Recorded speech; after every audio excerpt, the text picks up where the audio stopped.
नमस्कार, मैं हूं दीपक भंडारी और आप देख रहे हैं D4 न्यूज। चर्चा करेंगे दिन भर की बड़ी खबरों पर। कांग्रेसियों की मुश्किलें थमने का नाम नहीं ले रही हैं। पहले ही कई पूर्व मंत्री वो विजिलेंस की गिरफ्त में हैं, कईयों की संपत्तियों की जांच हो रही है। अब एक और विधायक जो कांग्रेसी विधायक रह चुके हैं, जोगिंदर पाल भुआ, आज विजिलेंस ने उनके भी फार्म हाउस पर दबिश दी है। उनका फार्म हाउस पठानकोट के पास मेरा पिंड में स्थित है। क्या एक एक करके तमाम कांग्रेसियों की जायदादों की जांच विजिलेंस की ओर से की जाएगी? अब ये लोग भी ये सवाल उठाने लगे हैं।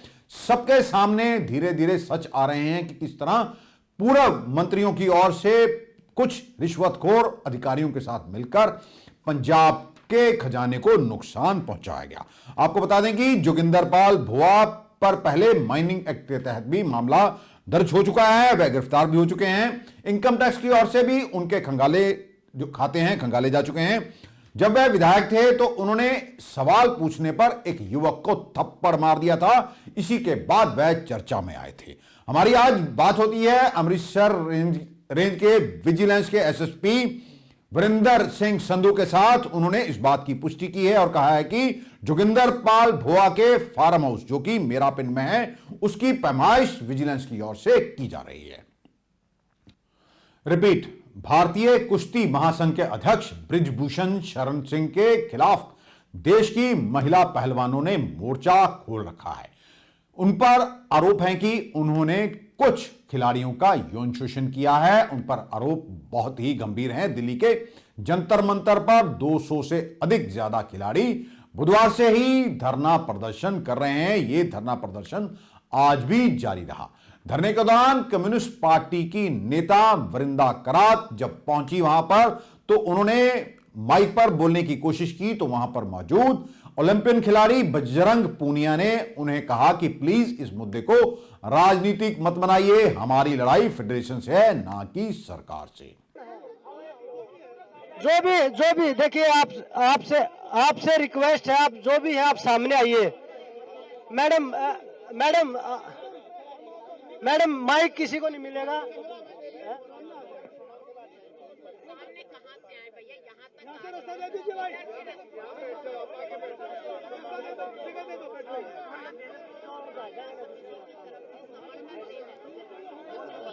जी मैडम प्लीज, आपसे रिक्वेस्ट है मैडम, प्लीज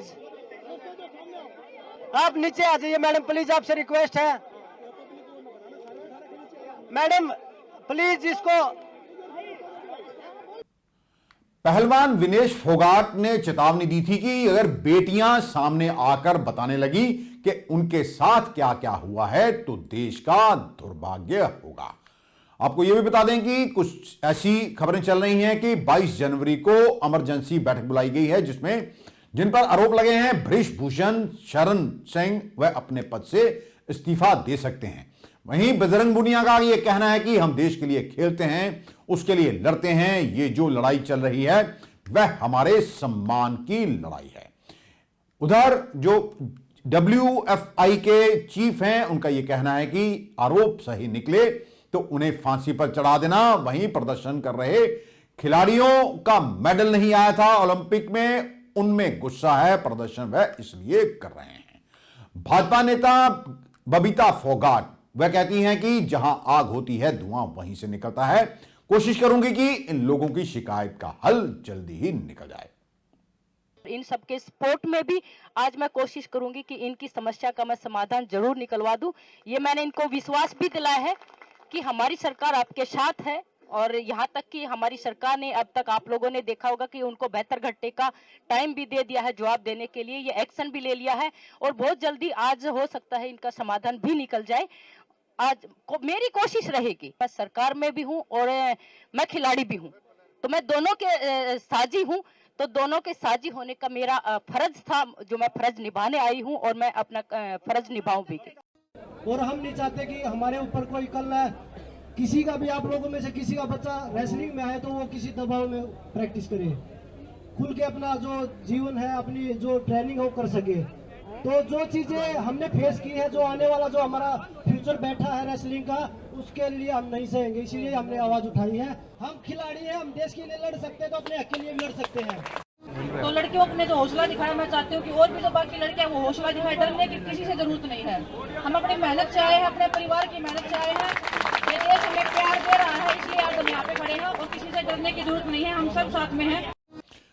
इसी को लेकर प्रियंका गांधी ने भी ट्वीट किया और कहा कि इन खिलाड़ियों की आवाज सुनी जानी चाहिए। चैंपियन रेसलर और भाजपा नेता बबीता फोगाट ने कहा, सरकार पहलवानों के साथ है और मामले को शीघ्र ही सुलझा लिया जाएगा। दिल्ली महिला आयोग की प्रमुख स्वाति मालीवाल को नशे में धुत एक कार ड्राइवर ने 15 मीटर तक घसीटा। यह घटना बुधवार देर रात की एम्स हॉस्पिटल के पास की है, जब स्वाति मालीवाल दिल्ली की सड़कों पर रियलिटी चेक करने के लिए निकली थी कि महिलाएं दिल्ली की सड़कों पर सुरक्षित हैं या नहीं। मामले में पुलिस ने आरोपी हरीश चंद्र को अरेस्ट कर लिया है। इस घटना को लेकर स्वाति ने कहा कि उनके साथ अंजलि जैसा हादसा होने वाला था, उन्हें बस भगवान ने बचा लिया। क्योंकि मैं ये जायजा लेना चाहती थी कि क्या सच में जो बड़े बड़े वादे किए जाते हैं कि दिल्ली महिलाओं के लिए अब सुरक्षित कर दी गई है, वो सच है या नहीं। तो मैं अलग अलग एरियाज में दिल्ली के जाकर इंस्पेक्शन कर रही थी और मैं अकेले खड़ी थी ये देखने के लिए कि रात में एक अकेली लड़की को क्या क्या फेस करना पड़ता है दिल्ली देश की राजधानी में। मैं एम्स के बस स्टॉप के ऑपोजिट खड़ी थी और वहां पे गाड़ियां आके रुकने लग गई, ट्रक आके रुके और एक गाड़ी ने तो हद कर दी। वो आदमी अपनी व्हाइट बलेनो में आया, मेरे पास खड़ा हुआ, उसने अपनी गाड़ी पार्क करी और उसने मुझे बार बार बोला कि मैं उसकी गाड़ी में बैठ जाऊं और वो मुझे ड्रॉप कर देगा। जब मैंने उसे मना करा कि मुझे उसकी हेल्प की जरूरत नहीं है और मेरे रिलेटिव्स आ रहे हैं और वो चला जाए, तो वो बार बार मुझे फोर्स करने लगा और उसके बाद गुस्से में वो चला गया। लेकिन 10 मिनट के बाद वो वापस वहीं पे पहुंचा और वापस मुझे पेस्टर करा, बार बार फोर्स करने लगा। और जब मैंने इस बार उसको मना करा तो उसने बहुत गंदे गंदे इशारे मेरे को करे। मैंने जब उसको पकड़ने की कोशिश करी तो उसने विंडो ऊपर कर दी अपनी गाड़ी की और मेरा हाथ उसकी गाड़ी के अंदर फंस गया। और वो देख रहा था, उसे पता था, वो नशे में धुत था, फिर भी उसने एक्सेलरेटर पे पैर रखा और गाड़ी भगा के वो लेकर जाने लगा, जिसकी वजह से मैं कई मीटर तक घिसटते हुए गई हूँ उस गाड़ी के साथ। मैं चिल्ला रही थी, इतने में मेरी टीम के और लोग भी आए, उन्होंने भी चिल्लाया, तब जाकर उस आदमी ने मुझे छोड़ा। नहीं तो शायद मैं भी आज अंजलि की तरह, मेरे साथ भी वही होता जो अंजलि के साथ हुआ। ये दिल्ली है, देश की राजधानी है। हम रोज लड़ते हैं और रोज ये सवाल उठाते हैं इस सिस्टम से कि कब सुरक्षा होगी। तो दिल्ली महिला आयोग तो अपना काम करेगा। हम कोई ऐसा ऑफिस नहीं है जो एयर कंडीशन से चलता हो। हम वही ऑफिस हैं जो दिन में भी काम करेंगे, रात में गश्त भी लगाएंगे और तब तक ये सवाल पूछेंगे इस पूरे सिस्टम से जब तक महिलाएं एक्चुअली में दिल्ली में सुरक्षित नहीं होती। मुझे बहुत दुख है कि इतना काम हम कर रहे हैं और उसके बावजूद दिल्ली महिला आयोग पर इस तरीके के अटैक्स होते हैं। डेथ थ्रेट मिली है मुझे, रेप थ्रेट्स मिले हैं मुझे और कई बार अटैक हुए हैं। और इस बार तो बिल्कुल मुझे भगवान ने ही बचाया है। लेकिन जिन लोगों को लगता है कि इन सब चीजों से हम डर जाएंगे, तो मैं बोल दूं, हम बिल्कुल डरने वाले नहीं हैं। Yes, I am very traumatised after the incident, but I will continue the fight. Congress के वरिष्ठ नेता और सांसद स्वर्गीय संतोष सिंह चौधरी की भारत जोड़ो यात्रा के दौरान दिल का दौरा पड़ने से मौत हो गई थी। परिवार से दुख साझा करने के लिए कांग्रेस के प्रधान मल्लिकार्जुन खड़गे आज चौधरी संतोष सिंह के परिवार से मिलने पहुंचे। मल्लिकार्जुन खड़गे ने उनकी पत्नी करमजीत कौर और उनके बेटे विक्रमजीत चौधरी से दुख व्यक्त किया है। हमें बड़ा दुख पहुंचा है संतोष सिंह के निधन पर, जो कांग्रेस पार्टी से जुड़े हुए थे। उनका पूरा खानदान कांग्रेस पार्टी के साथ और उनके पुरखों ने भी करीब 100 साल तक कांग्रेस पार्टी का झंडा लेकर कांग्रेस को मजबूत बनाने के साथ साथ समाज की सेवा और लोगों के दुख और दर्द को समझने का और उसको समाधान निकालने का काम वो करते थे। और हमेशा जब मैं पार्लियामेंट में उनको देखता था तो बड़े हंसमुख रहते थे। कभी उनके चेहरे पे कभी दुख का या असंतोष का मैंने उनके चेहरे पे नहीं देखा। उनका चेहरा हमेशा हंसते और खुलकर सबसे मिलते थे। इसीलिए हमको बहुत बड़ा दुख हुआ, सदमा पहुंचा।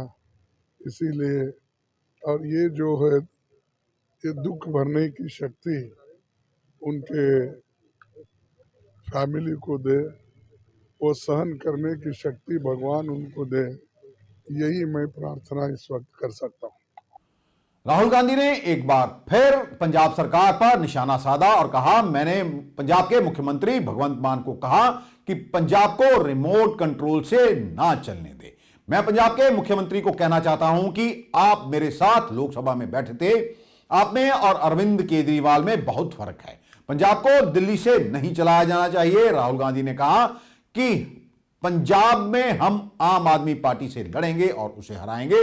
अगर कोई किसान कहे कि रिमोट कंट्रोल सरकार है, मैं पूछूं कौन, तो वह कहें राघव चड्ढा। आरसी, ये बात तो ठीक नहीं। आपका पैसा गुजरात में इस्तेमाल हो, पंजाब के पैसे से गुजरात में विज्ञापन दिए जाएं, ये गलत है। मैं फिर कहता हूं कि भगवंत मान मुझे अच्छे लगते हैं, मगर पंजाब को पंजाब से चलाना चाहिए। आपको बता दें कि पहले भी राहुल गांधी इसी तरह की टिप्पणी कर चुके हैं, जिस पर भगवंत मान ने उन्हें करारा जवाब दिया था और कहा था कि आप बताएं कि कैप्टन अमरिंदर सिंह को जलील करके किसने हटाया था, वो पंजाब की लीडरशिप थी या फिर दिल्ली की। इसी तरह मुख्यमंत्री चरणजीत सिंह चन्नी, उन्हें मुख्यमंत्री किसने बनाया था, दिल्ली से बनाया गया था। वोटिंग करवाई गई तो वोटिंग सबसे ज्यादा पड़ी किसको, सुनील जाखड़ को। लेकिन सुनील जाखड़ को किसने मुख्यमंत्री नहीं बनने दिया, दिल्ली के कांग्रेसी नेताओं ने उन्हें मुख्यमंत्री नहीं बनने दिया। इसलिए भगवंत मान पहले ही राहुल गांधी को कह चुके हैं, पहले वह अपने अंदर झांक ले कि वह क्या कर रहे हैं। दिल्ली के साथ लगते गाजियाबाद के एक होटल में तंदूरी रोटी बनाते समय आटे में थूकने का मामला सामने आया है। रोटी बनाते समय आटे में थूकने वाले इस व्यक्ति का वीडियो सोशल मीडिया पर वायरल हो रहा है। पूरा मामला टिल्ला मोड़ थाना क्षेत्र में का है, जहां पर एक होटल में यह व्यक्ति रोटी बनाते समय उसमें थूक रहा है। पंजाब और हरियाणा हाईकोर्ट ने पंजाब और हरियाणा दोनों राज्यों के डीजीपी को तलब करके जवाब मांगा है। हाईकोर्ट की ओर से इस बार दोनों राज्यों के पुलिस अधीक्षकों को बुलाकर वहां के सांसद मेंबरों और विधायकों के खिलाफ चल रहे केसों को लेकर उन्हें तलब किया गया है। मामले की अगली सुनवाई 20 फरवरी को होगी। आज मामले की सुनवाई के दौरान हाईकोर्ट ने दोनों राज्यों की रिपोर्ट पर तीखी टिप्पणी भी की। हाईकोर्ट ने कहा कि दोनों राज्यों की स्टेटस रिपोर्ट संतुष्टिजनक नहीं है, जिसके बाद दोनों राज्यों के डीजीपी तलब किए गए हैं और अगली पेशी पर उन्हें जवाब देने को कहा गया है। आपको बता दें कि इससे पहले भी सुनवाई के दौरान पंजाब सरकार की ओर से हलफनामा जो दिया गया था, उसमें पंजाब में कई पूर्व और मौजूदा सांसद और विधायकों के खिलाफ केस दर्ज किए जो गए हैं, उनकी जांच अभी तक लंबित है। हाईकोर्ट इसी बारे में इस बार सख्त दिखाई दे रही थी। एक साध्वी के साथ जबर जनाह और पत्रकार रामचंद्र छत्रपति और रंजीत कत्ल मामले में रोहतक की सुन्यारा जेल में कैद काट रहे डेरा सिरसा मुखी गुरमीत राम रहीम सिंह ने एक बार फिर 40 दिनों की पैरोल मांगी है। इसके लिए उन्होंने अधिकारियों को एक पत्र भी लिख दिया है। इसकी पुष्टि हरियाणा जेल के कुछ अधिकारियों की ओर से भी की गई है और उनकी ओर से 40 दिनों की पैरोल मांगी जाने की बात को कबूल किया गया है। अब उनकी इस आवेदन को स्वीकार किया जाएगा या नहीं, ये तो आने वाला समय ही बताएगा। आज के लिए बस इतना ही। कल आपके समक्ष फिर हाजिर होंगे, तब तक के लिए नमस्कार।